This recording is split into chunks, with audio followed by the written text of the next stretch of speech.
Sister Margareta Hoffman always believed that God had a plan for her.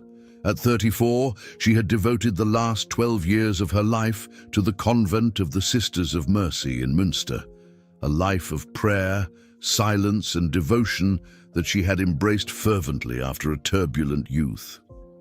What no one knew was that behind that grey habit and the rosary always in her hands was a woman with a past she had tried to bury in the depths of her faith. The convent was a peaceful refuge in the heart of Germany. Its centuries-old stone walls housed 23 sisters, each with her own story of divine calling.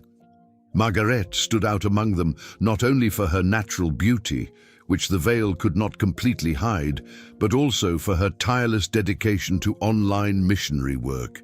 She managed the convent's website, social media, and digital charity programs that connected that closed community with the outside world. It was through this virtual window that she met Omar Hassan, a 41-year-old man who introduced himself as a Christian businessman born in Egypt but based in Germany for over a decade. The first messages arrived in March 2023, when Omar made a generous donation to the convent's humanitarian aid program. "I admire the work you do," he wrote. "As a Coptic Christian, I know the value of true devotion." Margaret responded with the formal courtesy typical of a nun, thanking him for his generosity and offering prayers. But Omar was not like other donors. His messages were eloquent, full of biblical references and philosophical questions about faith and purpose that spoke directly to the nun's intellectual heart. He talked about his own spiritual journey, about how he had lost and rediscovered God, about the loneliness he felt even when surrounded by people. "Sister Margaret," he wrote in one of those early conversations, "have you ever wondered if God calls us not only to serve within the walls of a convent, but also outside, in the world that so badly needs divine light?" The question echoed in her mind for days. It was exactly the kind of doubt she had been secretly harboring, especially after her younger sister Julia had died of cancer the previous year, leaving behind 3 young children whom Margaret barely knew due to her religious seclusion. The online conversations became more frequent. Omar revealed details of his life. He was married to a German woman named Petra, they had 2 teenage daughters, and he ran an import-export company that did business between Germany and the Middle East. But the marriage was in crisis, he explained. Petra did not understand his renewed faith, mocked his prayers, and treated him more as a financial provider than as a beloved husband. "Sometimes I feel like God has put a barrier between me and my family," Omar confessed in a particularly emotional message. "Petra threatens to leave me and take the girls away from me. She says I've become a religious fanatic, but how can I deny Christ after all he has done for me?" Margaret felt her heart ache as she read these words. Here was a man struggling to maintain his faith amid family abandonment, the exact opposite of her journey, who had abandoned everything for God. For months, they exchanged daily messages. Omar sent photos from his business trips to Egypt, images of ancient Coptic churches, Bible verses in Arabic and German, always accompanied by profound reflections on suffering and redemption. Margaret found herself eagerly awaiting each notification, each new message that brightened her monastic routine. The Mother Superior, Sister Teresa, a 67-year-old woman with piercing eyes that nothing escaped, began to notice changes in Margaret. The young nun spent more time in the computer office, smiled more often, and seemed distracted during collective prayers. "Margaret, my child," Teresa said to her one June afternoon, "you seem different. Is there something you would like to share?" Margaret hesitated. How could she explain that she had found in a stranger on the internet a spiritual connection she had never felt even in 12 years of religious life? How could she admit that Omar's words touched parts of her soul that she thought she had sacrificed forever on the altar of her vocation? It's the online missionary work, Mother. I'm meeting people who really need spiritual guidance. I feel that God is using our digital ministry in ways I never imagined. The partially truthful answer satisfied Teresa temporarily, but Margaret knew she was walking on dangerous ground, especially since Omar had begun to hint at personal encounters. "I'll be in Münster next week for business meetings," he wrote at the end of June. "I know it would be inappropriate, but would it be possible for us to meet, just to talk in person about the charity projects? I have some proposals that could greatly help the convent." Margaret spent 3 whole days praying, fasting, and seeking divine signs. On the 4th morning, while reading the Gospel of Luke during morning prayer, her eyes fell on the passage where Jesus says, "No one who puts his hand to the plow and looks back is fit for the kingdom of God." Was it a sign, a warning, or a confirmation that she needed to move forward, even if it meant questioning everything she believed in? The following afternoon, for the first time in 12 years, Sister Margaret Hoffmann left the convent without official permission, saying only that she was going to the pharmacy to pick up medicine for the infirmary. Instead, she went to Café Extrablatt in Münster's historic center, where a dark-haired man with kind eyes was waiting for her with a Bible on the table and a smile that seemed to promise all the answers she was looking for. What she didn't know was that this simple meeting in a German cafe would be the first step on a journey that would take her across 2 continents, cost her everything she held sacred, and end in a way that even her worst nightmares could not have predicted. Because Omar Hassan had his own plans, and they did not include the spiritual salvation he had promised. Margaret arrived at Café Extrablatt 15 minutes before the appointed time, her hands trembling slightly as she clutched the rosary inside the pocket of the civilian coat she had borrowed from Sister Claudia.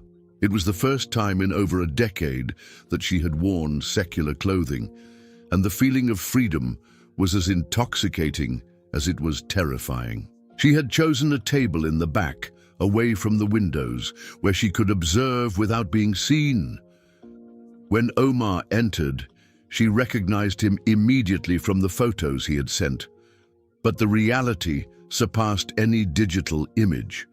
He was taller than she had expected, with broad shoulders that filled out his dark Italian-cut suit perfectly. His dark hair had streaks of gray at the temples that gave him an air of seductive maturity, and when his eyes met hers across the crowded room, Margaret felt something she hadn't experienced since she was 20, pure, uncontrollable desire. "Sister Margaret," he said, approaching her with a warm smile, "you are even more beautiful than I imagined." She blushed instantly, lowering her eyes. "Please just call me Margaret when we are like this." He laughed softly, a deep sound that reverberated in her chest. Margaret, then, a beautiful name for a beautiful woman. They talked for 3 hours that felt like 3 minutes. Omar was everything she had imagined and more: eloquent, passionate about his faith, deeply knowledgeable about the scriptures, and above all, genuinely interested in every word she said. They talked about theology, about God's purpose for their lives, about how they both felt misunderstood in their respective worlds. "You know," Omar said, leaning across the small table, "since I started talking to you, I feel like I finally found someone who understands my soul. Petra. She mocks me when she sees me praying. She says I'm a hypocrite because I do business with Muslims in Egypt but profess Christianity here." His eyes filled with a genuine sadness that made Margaret's heart ache.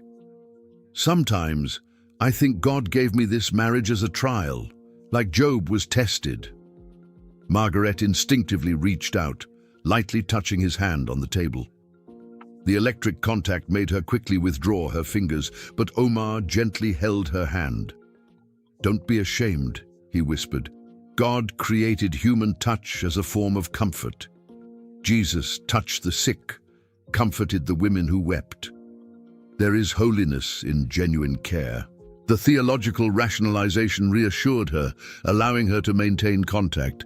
His hand was warm, strong, with calluses that spoke of honest work. "What about you, Margaret?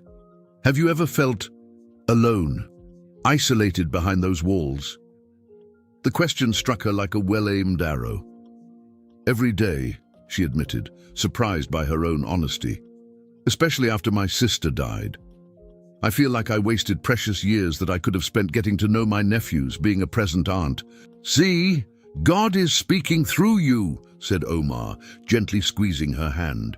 "Perhaps your true calling is not to hide from the world, but to go out into it, to bring light to the dark corners where people suffer without hope."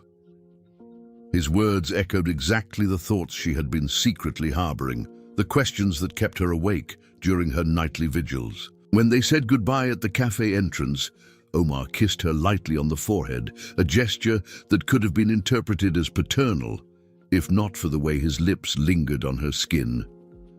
"Can I see you again?" he asked. "I have a concrete proposal for a missionary project that could change your life and the lives of many people in need." Margaret returned to the convent in a trance. During evening prayers, she could hardly concentrate. Her mind filled with images of Omar's smile, the tone of his voice, the warmth of his hands. Sister Teresa noticed her distraction and, after a silent dinner, called her aside for a private conversation. "Margaret, you left today without permission," Teresa said directly. "The pharmacist called asking about the medicine you were supposed to pick up." Margaret's heart sank. I got distracted, Mother. I met one of our online donors who was passing through town. He wanted to discuss charity projects in person." Teresa studied her face for a long moment. "My child, for 12 years I have watched you grow spiritually within these walls. You have always been obedient, dedicated, an example to the younger sisters, but in recent weeks..." She sighed deeply. "Promise me that if something is disturbing your inner peace, you will come and talk to me before making any rash decisions." "I promise, Mother," Margaret lied, knowing she could never explain the whirlwind of emotions Omar had awakened in her. That night, kneeling in her Spartan cell, she tried to pray for divine clarity. But her prayers were interrupted by the sound of her cell phone, something that rarely rang after 9 o'clock at night. It was a message from Omar. "I can't stop thinking about our meeting today. You are an extraordinary woman, Margaret. God has great plans for us.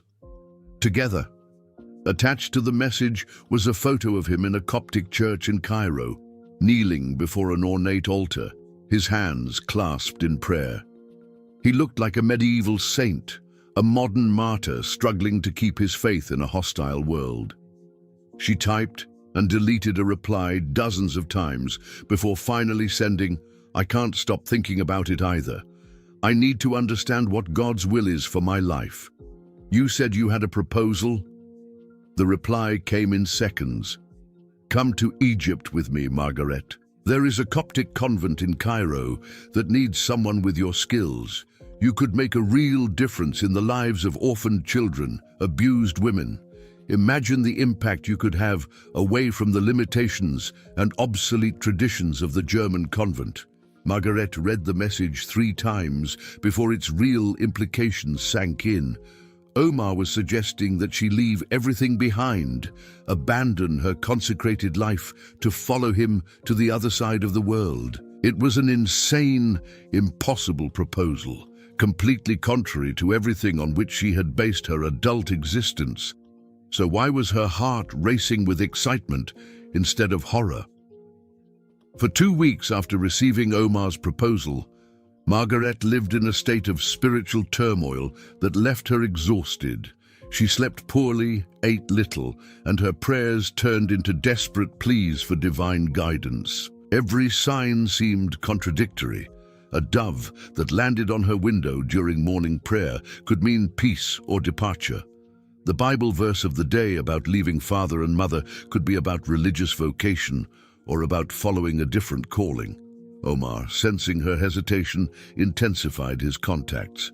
His messages arrived every few hours, always at the perfect moment, as if he knew exactly when she was most vulnerable. "Margaret, my angel," he wrote on a rainy Tuesday, "I spent the whole night praying for you. I had a clear vision. You and I, side by side, saving lost souls in the Egyptian desert. God is calling us to something greater than our fears." Attached to the messages were increasingly personal photos. Omar, praying in what he said was his apartment in Cairo, with a photo of Jesus Christ on the wall and an open Bible on a simple table. Omar distributing food to Egyptian street children, his face lit up with Christian compassion. Omar standing in front of a small school that, according to him, desperately needed qualified teachers who spoke German and Arabic. "The school principal was moved when I told him about you," Omar lied skillfully. He said that an educated German nun would be a blessing from God for these orphan children. "Margaret, don't you understand? This is no coincidence. It is divine providence." The words echoed in her ears during the long hours of convent silence, planting seeds of a dangerous conviction. The turning point came during a phone conversation that Omar insisted on having. "I need to hear your voice," he said. "Text messages can't convey how I feel about our mission."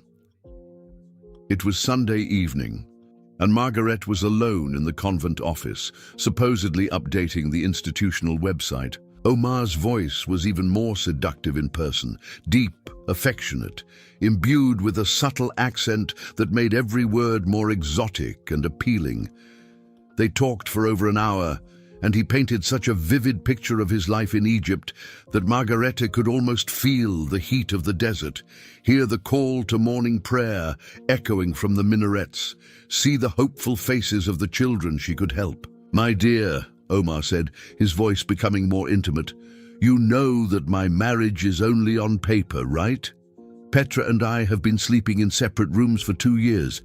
She's having an affair with her personal trainer, Henrik. I have proof, but I don't want to destroy my family publicly." Margaret felt a confusing mixture of relief and excitement. If Omar was emotionally available, then maybe— "Don't think that way," he interrupted, as if reading her thoughts. "Our connection is spiritual, pure. We are soldiers of Christ fighting the same battle, but I admit that I have never felt such a deep connection with anyone. You awaken in me a devotion that I thought I had lost forever." That same night, Margaret made a decision that would change the course of her life forever. She wrote a 2-page letter to Mother Teresa, explaining that she had received a missionary calling to work with persecuted Christians in the Middle East. She vaguely mentioned an ecclesiastical contact who would facilitate her transfer to a Coptic convent in Cairo, where her language skills and knowledge of technology would be crucial in helping Christian refugees. The letter was a masterpiece of semi-conscious manipulation. Margaret used all her theological education to biblically ground her decision, citing the apostles who left everything to preach in distant lands, missionaries who sacrificed comfort and security to bring Christ to the needy. She knew that Teresa, despite her suspicions, could not argue against a genuine missionary calling without appearing hypocritical. But Margaret did not deliver the letter immediately. First, she needed to make practical arrangements that no nun should know how to make. Using the convent's computers, she discreetly researched visas for Egypt, currency conversions, and international travel insurance. Omar had offered to pay all expenses, but she wanted to understand exactly what she was getting herself into. It was during one of these searches that she found the first disturbing piece of information. Searching for Omar Hassan businessman import Egypt Germany on Google, she found only vague and contradictory results. There was an Omar Hassan listed as the director of a small company in Berlin, but the photo in the commercial registry showed a man at least 10 years older and visibly different. There was another Omar Hassan mentioned in a newspaper article about immigration fraud, but the article was in Arabic and she couldn't translate it completely. When she questioned Omar about these inconsistencies, he laughed carelessly. "Margaret, my dear, you don't understand how international business works. I use different business names for different projects. It's perfectly legal and very common in the Arab world. Besides, there are dozens of Omar Hassans in the world. It's an extremely common name in Egypt." The explanation made sense, but it planted a seed of doubt that Margaret desperately tried to ignore. Omar noticed her hesitation and immediately changed tactics. "If you're concerned about my identity," he said during a tense phone conversation, "we can meet again. I can show you my documents, my passport, anything you need to feel secure." The second meeting took place at a more discreet restaurant on the outskirts of Münster.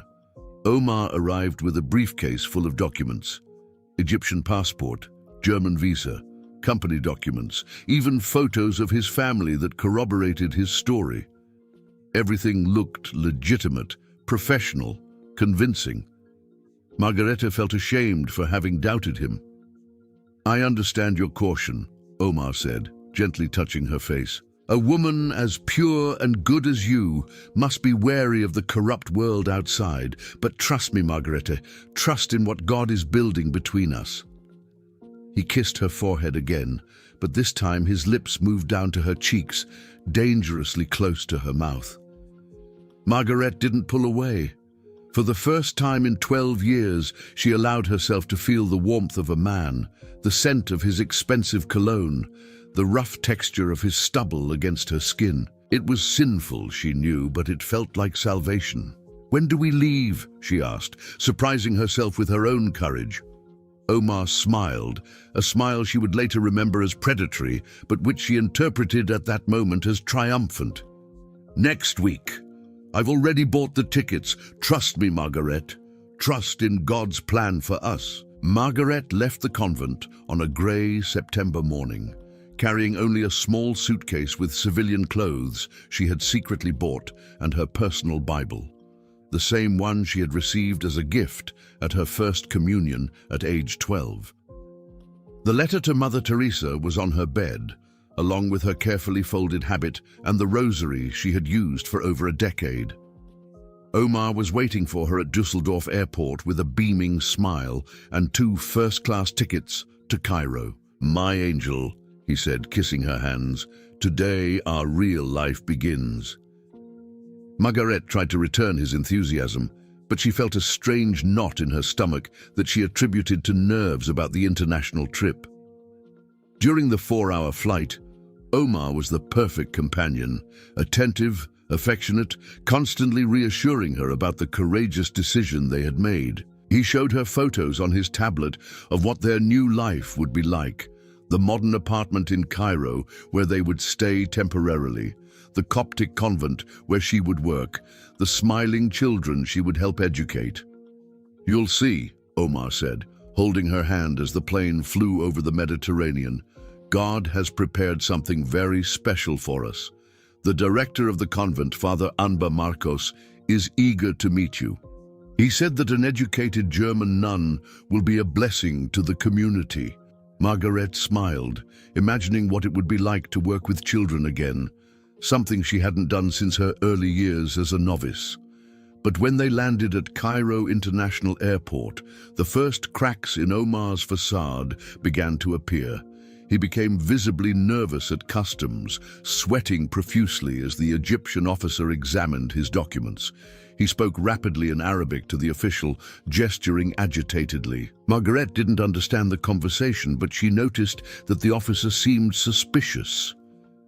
"Bureaucratic problems," Omar explained vaguely when they finally left the airport.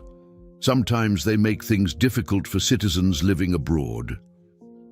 But Margaret noticed that he kept looking over his shoulder as if he expected to be followed. The taxi that took them through the city was a shocking revelation. The Cairo that Omar had described in his romanticized messages did not exist. Instead of the clean streets and elegant colonial buildings she had imagined, she found a chaotic, polluted megalopolis with traffic jams and beggars on every corner. The smell of car exhaust mixed with spices and burning garbage was almost unbearable. "Is it different from what you expected?" Omar asked, noticing her expression. "Big cities in the Middle East have their own charm. You'll get used to it." "Nas." But when they arrived at the address that was supposed to be his apartment, they found a dilapidated residential building in a clearly low-income neighborhood, a far cry from the modern business district he had described. "There was a problem with the main apartment," Omar explained quickly. "A water leak. We'll stay here temporarily in my cousin's apartment." The two-bedroom apartment on the 5th floor was furnished with cheap, used pieces. The windows looked out onto a dark, smelly inner courtyard. There was no working air conditioning despite the stifling September heat in Cairo. Margaret sat on the hard bed in the smaller bedroom and tried to process what was happening. Nothing matched what Omar had promised. "Where is the convent?" she asked. "When can I meet Father Anba Marcos?" Omar hesitated visibly for the first time. "Well, there's a slight complication. The priest is traveling to Upper Egypt this week. He'll be back next Monday. Until then, we can get to know each other better." He moved closer to her on the bed, his eyes shining with an intention that was anything but spiritual. "Omar." "No," Margarete said, instinctively pulling away. "It's not appropriate. We're missionary partners, not—" He laughed, but it wasn't a gentle sound like before. "Margaret, my dear, you're no longer a nun. You left that life behind. Now you're a free woman, with me, in a land where no one knows or judges you." That night, while Omar slept in the master bedroom, Margaret lay awake in the uncomfortable bed, finally allowing her repressed doubts to surface. She used the apartment's spotty Wi-Fi to try to search for information about the Coptic convent that was supposedly waiting for her. She found absolutely nothing. There was no record of a Father Anba Marcos in any religious directory she could access. Even more alarming, when she finally managed to access her email from the German convent, she found a desperate message from Mother Teresa. "Margaret, please respond immediately. We are very concerned. We cannot find any information about the Coptic convent you mentioned. Please tell us where you are and that you are okay." Margaret began to type a reply, but was interrupted by Omar, who had woken up and was standing in the doorway, watching her. "Who are you talking to, dear?" he asked, but his voice had a tone she had never heard before. Cold, controlling. "Just reassuring my sisters that I arrived safely," she lied. Omar approached and closed the laptop gently but firmly. "It's best to cut those ties to the past," he said. "You're in a new life now, with me, and it would be best not to give information about our location to people who don't understand our mission." For the first time since she had met Omar, Margaret felt real fear. It wasn't just disappointment or disillusionment. It was a primal terror that rose from her stomach and made her tremble. "Omar," she said, trying to keep her voice calm, "I need to know more about this convent. I need to see documents, meet the people I'll be working with." He studied her for a long moment, as if making an important decision. Then he smiled, the same charming smile she had fallen in love with, but now she could see the falseness behind it. "Of course, my love. Tomorrow I'll take you to meet some people. You'll see that everything is exactly as I promised." But Margaret knew, with a certainty that chilled her blood, that Omar was lying. And for the first time in her adult life, she found herself completely alone, in a foreign country, without money, without documents. Omar had kept her passport for security, and with a man she was beginning to suspect she knew absolutely nothing about. That night, while pretending to sleep, Margaret prayed more fervently than she had in years, but her prayers were no longer ones of gratitude or spiritual contemplation. They were desperate pleas from a woman who was beginning to understand that she had made the biggest mistake of her life and that it might already be too late to correct it. The following days turned into a slow and suffocating nightmare. Omar woke up every morning with different excuses for not taking her to the convent. Father Anba Marcos was ill. There were protests in the city that made it dangerous to go out. The transfer documents were delayed in Egyptian bureaucracy. Each explanation sounded more false than the last, but Margaret had no way of verifying any information. Omar had established a carefully controlled routine. He left early every morning, claiming business meetings, and returned in the late afternoon with groceries and empty promises. He locked the door when he left. "For your safety," he explained. "The neighborhood can be dangerous for a foreign woman alone." Margaret tried to protest, but he was adamant. "Margarete, you don't understand this country like I do," he said, with a firmness that bordered on aggression. "Blonde German women are targets for criminals and extremists. I'm protecting you. Uli." When she insisted she wanted to go out, he showed her news stories on his cell phone about tourists being attacked in Cairo, selectively translating the most alarming parts. Alone in the stuffy apartment, Margaret spent hours trying to understand her situation. She used the intermittent Wi-Fi to obsessively research Omar Hassan, but the information remained contradictory and scarce. Worse still, she discovered that her German credit card had been blocked. Apparently, Omar had used her information to make some necessary transactions without asking for permission. "It was a misunderstanding," he explained when confronted. "I had to pay some consular fees to regularize your situation here. You'll reimburse me when you start working at the convent." But when she asked for concrete dates, he became evasive and irritable. The situation deteriorated rapidly in the second week. Omar began coming home smelling of alcohol and women's perfume. His excuses about business meetings became more elaborate and less convincing. One night, when Margaret questioned him directly about his activities, he exploded in anger for the first time. "You have no right to question me," he shouted, punching the wall. "I left my family, risked my business, spent a fortune to bring you here, and all I get is complaints and mistrust."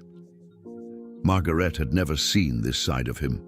His eyes bloodshot, his face contorted with rage, his fists clenched. It was as if a mask had fallen away, revealing a dangerous stranger. "Omar, please," she said, trying to keep her voice calm. "I just want to understand what's going on. When can I start working? When can I meet the people at the convent?" He laughed, but it was a bitter, humorless sound. "The convent? Margaret, my dear fool, there is no convent. There never was." The words hit her like a physical punch. "What do you mean?" she whispered. Omar moved closer, his breath reeking of cheap arak. "I mean you're a romantic idiot who believed every sweet word I said. I mean you're here now, with me, and you're going to do exactly what I tell you to do." Margaret tried to run for the door, but Omar grabbed her by the wrist. "Where are you going to run to, Margaret? You have no money, no passport, you don't speak Arabic, you don't know anyone in this city. I am all you have now." His fingers tightened until they left purple marks on her skin. "You'd better start treating me with the respect I deserve." That night, for the first time since she had arrived in Egypt, Margaret cried until she had no more tears left. She had abandoned a lifetime of security and purpose to follow a man who did not exist. The kind and devoted Omar she had met online was a carefully constructed fiction. In his place was a violent stranger who saw her as his possession. In the days that followed, Margaret desperately tried to find a way out. She managed to access her email while hiding in the bathroom, using Omar's cell phone while he slept. She sent a cryptic message to Mother Teresa. "I'm in trouble. Cairo is not what I expected. I need help to get back." But when she checked again, she discovered that Omar had changed all the passwords to her accounts. "Did you take my phone without permission?" He confronted her, holding the device as evidence. "That's theft, Margaret. In Egypt, women can be arrested for stealing from the men who support them." It was a lie, she knew, but the threat terrified her. He had confiscated her only means of communication with the outside world. The situation worsened when Omar began bringing visitors to the apartment. Men who spoke in whispered Arabic, smoked smelly cigarettes, and looked at Margarete in a way that made her cringe with disgust. "Business friends," Omar explained casually. "Don't worry about them." But Margarete overheard fragments of conversations that alarmed her. Although she did not speak Arabic fluently, she recognized a few words from her theological studies: woman, German, money, sell. During one of these meetings, she clearly heard Omar say a price in US dollars, followed by male laughter that made her shudder. The final revelation came on a stifling Thursday. Margarete was hiding in her room when she heard Omar speaking on the phone in English, probably thinking she wouldn't understand. Yes, blonde German, educated, 34 years old. No family looking for her. She was a nun. Can you believe it? Very docile, easy to control. Price, $15,000, non-negotiable. Margarete covered her mouth to stifle a scream of horror. Omar wasn't just holding her prisoner. He was trying to sell her. To whom? For what purpose? All the terrible stories about human trafficking she had read in her charity work came back to her with terrifying clarity. That night, while Omar slept heavily after a night of drinking, Margarete made the most courageous decision of her life. She would try to escape. She found some Egyptian banknotes that Omar had left on the table, put her Bible in her pocket, and waited until she was sure he was fast asleep. The front door had 3 different locks, but she managed to open 2 of them silently. The third, however, jammed with a metallic noise that echoed through the quiet apartment. Margarete froze, listening intently. After a few eternal seconds of no movement from the bedroom, she continued working on the lock. Finally, she managed to open the door and stepped out into the dark hallway. Her hands trembled as she closed the door softly behind her. The stairwell was dimly lit and smelled of urine and garbage, but it represented freedom. She began to tiptoe down the 5 flights of stairs, her heart beating so loudly that she feared it might wake the entire building. When she reached the ground floor and opened the heavy door leading to the street, the hot Cairo dawn air hit her like a wave. It was approximately 3 in the morning, and the streets were relatively deserted. Margarete had no idea where she was or where to go, but she knew that anywhere would be better than that apartment that had become her prison. The streets of Cairo at 3 in the morning were a maze of shadows and dangers Margarete could not imagine. She walked quickly through the narrow alleys, trying to orient herself by the crescent moon shining between the dilapidated buildings. Every sound made her jump.